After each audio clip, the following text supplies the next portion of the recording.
In 1880 BC, the Emperor of China walked into a palace courtyard and looked at something his mother had prepared for him. He did not know what he was looking at. He had to ask his attendants. What he was looking at had once been a woman he had known, a woman who had lived in the same palace compound for 13 years, a woman whose son he had once slept beside for weeks in an attempt to keep him safe. She had been reduced over the course of several days into something the ancient Chinese record would give only a two-character name: the human swine. A category that did not exist before Lü Zhi made it necessary to invent one. She had been kept alive through the process. When the attendants told him what he was looking at, the emperor walked directly to his mother's audience chamber and said, "This is not the act of a human being. As your son, I cannot govern this empire." He was 16 years old. He meant every word. This is the story of what was in that garden and the 17 years that put it there. His name was Liu Ying, Emperor Hui of Han, son of the dynasty's founder, ruler in name of the most populous empire on earth. He had been emperor in title for 7 years, the actual governance of China conducted entirely by his mother from behind the curtain she erected on the day his father died. His mother was Lü Zhi. She had co-built the Han Dynasty from the ruins of civil war, managed its court for a decade with the precision of someone who understood that power, once acquired, cannot afford mercy. She was not a woman who did things without purpose. She had prepared something in the garden. She had summoned her son to see it. She expected him to understand that it was proof of what she was capable of doing on his behalf. He did not see it that way. What follows is the account of 17 years that produced a single morning, and what that morning cost everyone it touched. This is not a story about a monster.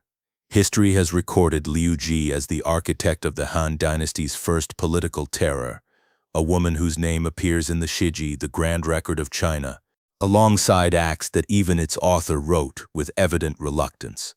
But the Shiji does not begin with those acts. It begins somewhere earlier.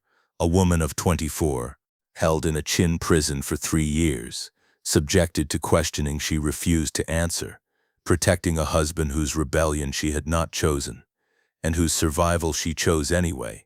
A woman who outlasted an empire, co-built a dynasty from the ruins of civil war, and stood at the center of Han's foundation not as a bystander. What you are about to hear is the full account of how that woman arrived at a privy garden in 1880 BC with something to show her son. How a succession crisis planted the original seed.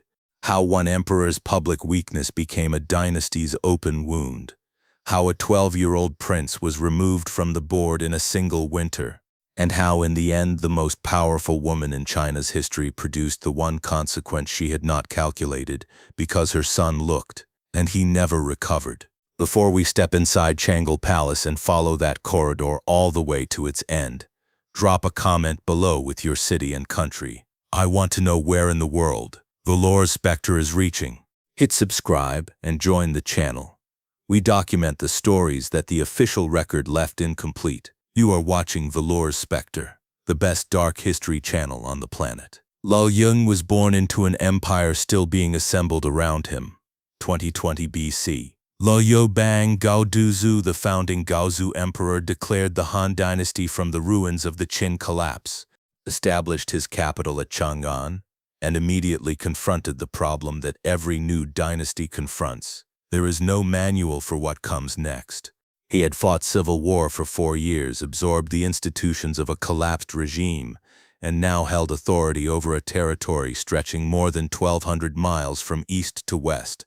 He had come from nothing, a minor official's son, who commanded rebels, and he required immediately a functioning court.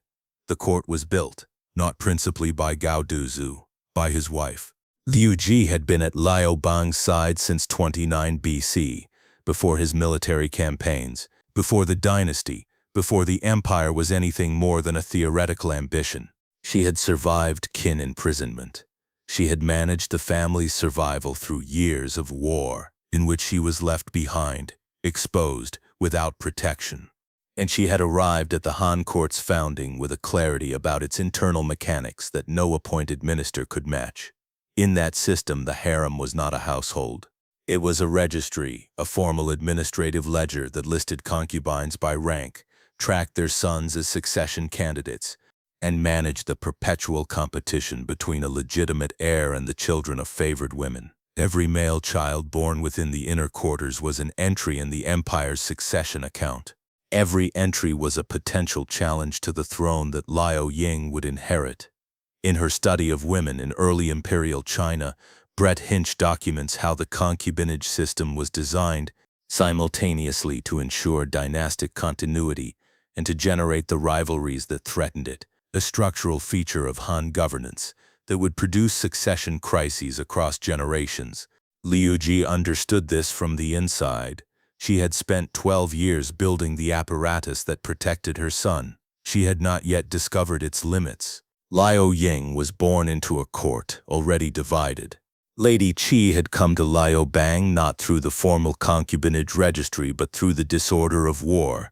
She joined his retinue during the Chu Han campaigns of 26 BC, when he was still fighting for the empire, when the rules of court assignment had not yet settled into their peacetime rigidity. She was young, trained in the arts of music and dance, and gifted in ways that the emperor found difficult to set aside. What the ancient record preserves of Lady Qi describes a woman of unusual warmth, quick to laugh, skilled in the performing arts that made the imperial quarters bearable during the grinding years of post-war reconstruction. Liu Bang visited her often. He listened to her sing. He watched her dance. And gradually, in the manner of powerful men who find something that makes them forget their obligations, he began to prefer her company to the formal requirements of dynastic protocol. She bore him a son, Liu Ruyi, third prince of Han. Liu Bang loved the boy with the specific, uncomplicated devotion that men sometimes feel for children of women they have chosen rather than been assigned. He began to talk about the succession. He began to mention, in the quiet of private audiences, that Liu Ying, gentle, scholarly, unsuited by temperament for the machinery of governance, might not be the right instrument for the dynasty's future. These conversations traveled through the palace the way conversations in palaces always do, instantly, completely, and without distortion. Lü Zhi received each one. Liu Ying was in his mother's court the day she deployed the 4 white beards. By 1990 BC, Liu Bang had moved beyond private conversation into something approaching formal administrative intent.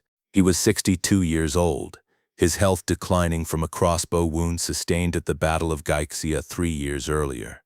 He met with court advisors about the structural mechanics of replacing a designated heir. He began to explore whether the process could be managed without disrupting the dynasty's stability. Lü Zhi received intelligence on these discussions through the network she had assembled across 12 years of court life, informants placed in every significant chamber of the inner palace. She did not respond immediately. She processed the information as a structural problem requiring a structural solution. The solution she identified was the 4 white beards. These were 4 scholars of legendary reputation who had refused every imperial summons from Liu Bang's court for 20 years. Their refusal was itself a political act. They would not serve a regime they judged insufficient. Liu Zhi sent emissaries to them. She sent gifts. She sent letters in her own hand. She sent, finally, a private message about what the dynasty required of men with their standing. They came to Chang'an. At a court banquet in 1960s BC, they appeared standing behind Liu Ying, 4 elderly men whose presence in the capital was considered nearly impossible. Liu Bang saw them from across the room. He understood immediately what their attendance signified.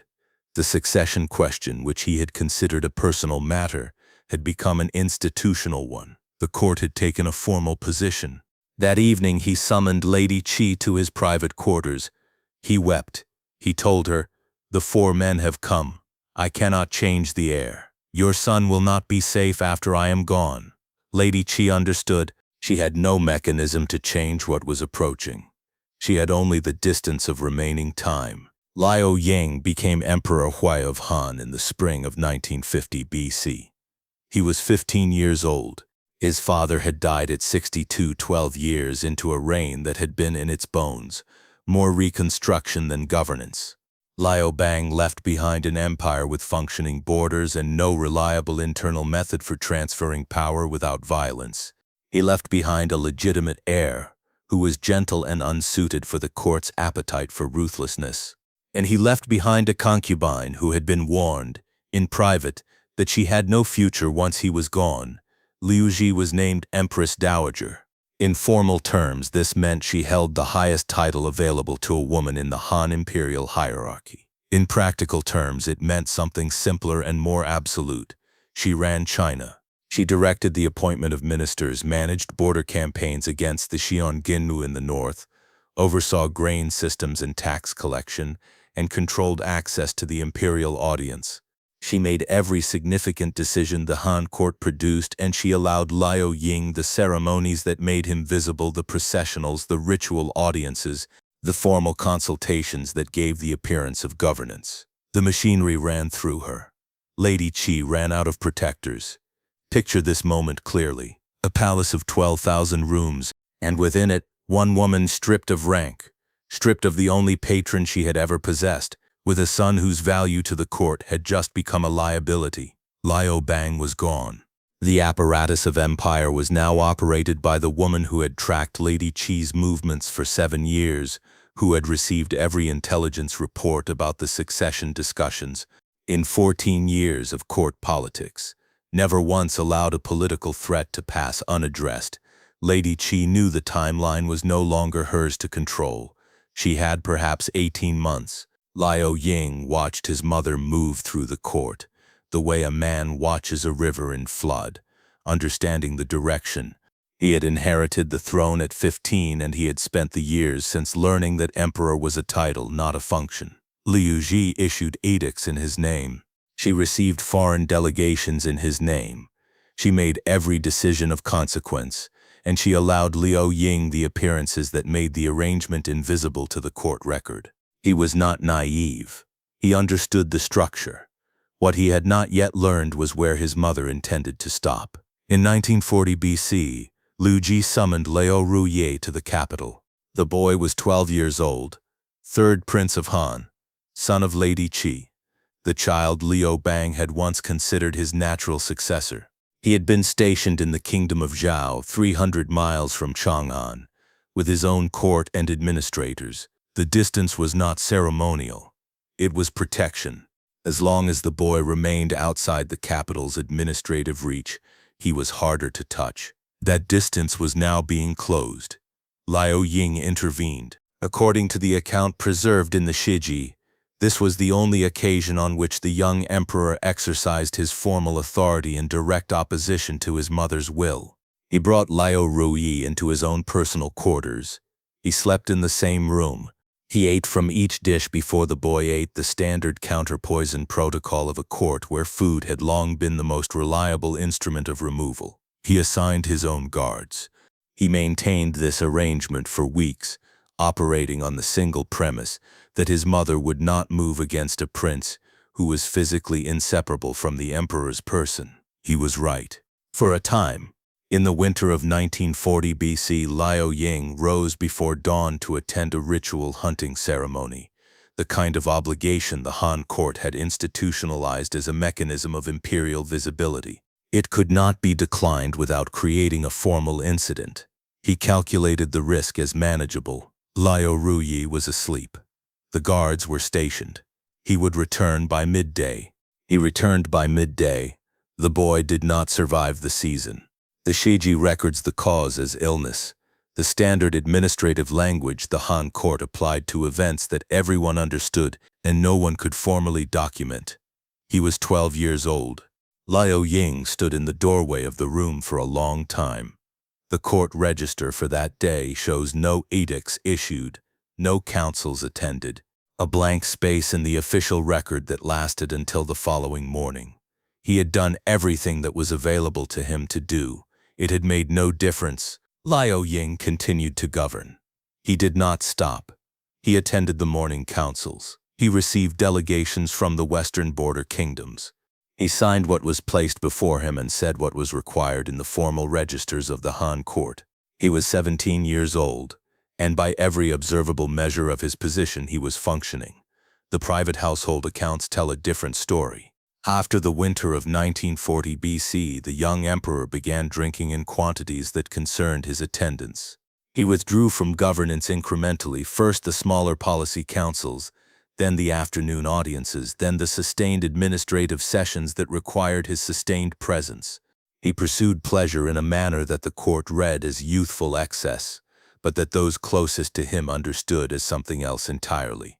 He was paying his mother's debt in the only currency he possessed. Lady Qi was still alive. In the months following Liu Ruyi's death, Lü Zhi moved against her through the palace's administrative apparatus, not in a single action but in a sustained sequence of formally documented steps. Lady Qi was stripped of her concubine rank. She was transferred to the prison quarters of Yongxiang, the household labor compound at the rear of the palace complex. Her head was shaved. She was given prison dress and posted to the grain-pounding station, the lowest category of labor in the entire imperial household. She pounded grain, she worked, and she sang. The song was recorded verbatim by Sima Qin in the Shiji. It goes, "My son is a king, his mother is a slave. From dawn until the dark I pound grain, with death as my only companion. 3,000 lie from my child, who will carry him news of what has become of me." The song reached Lü Zhi.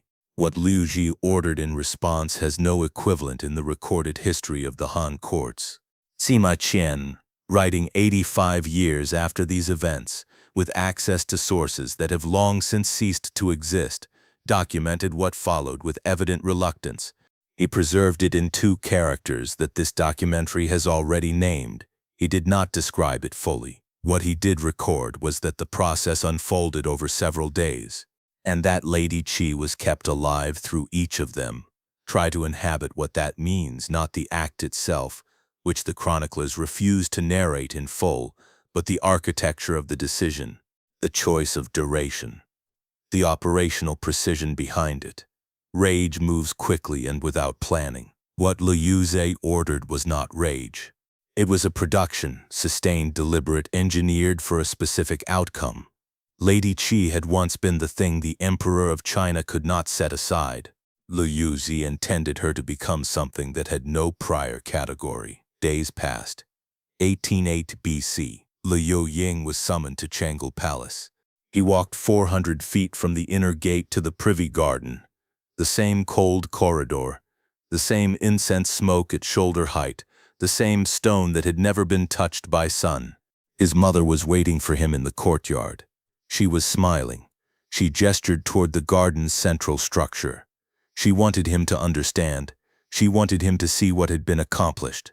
She wanted him perhaps to feel secure, to know that every threat to the dynasty had been resolved, that his throne was protected, that she had done this for him. Liu Ying looked.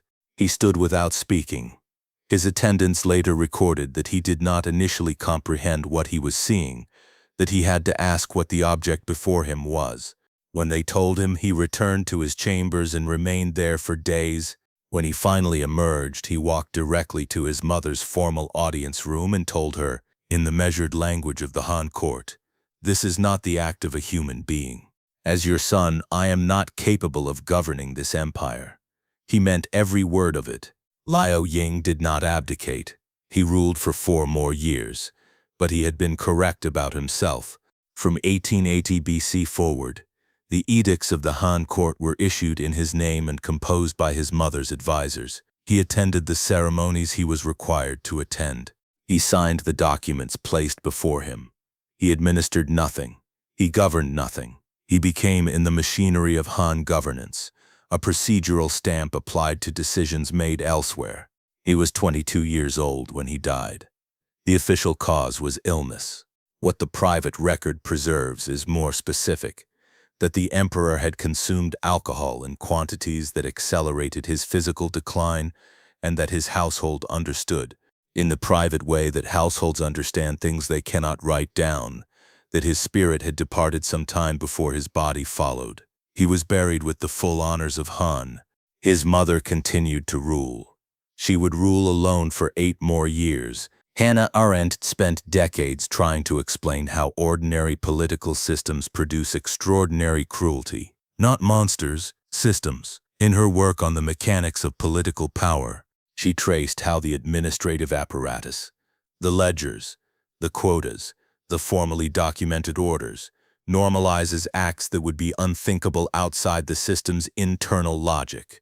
The bureaucracy does not require evil people. It requires people who have learned to process. Lü Zhi was not outside the system. She was the system. The lesson is not new. Tacitus watched the Julio-Claudians consume their own bloodlines within 3 generations and reached the same conclusion that power without external limit does not stabilize.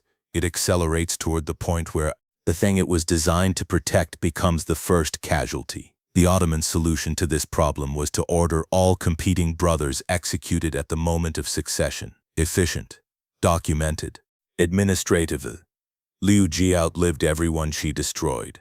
She died in 18 BC, having held effective authority over China for 15 years.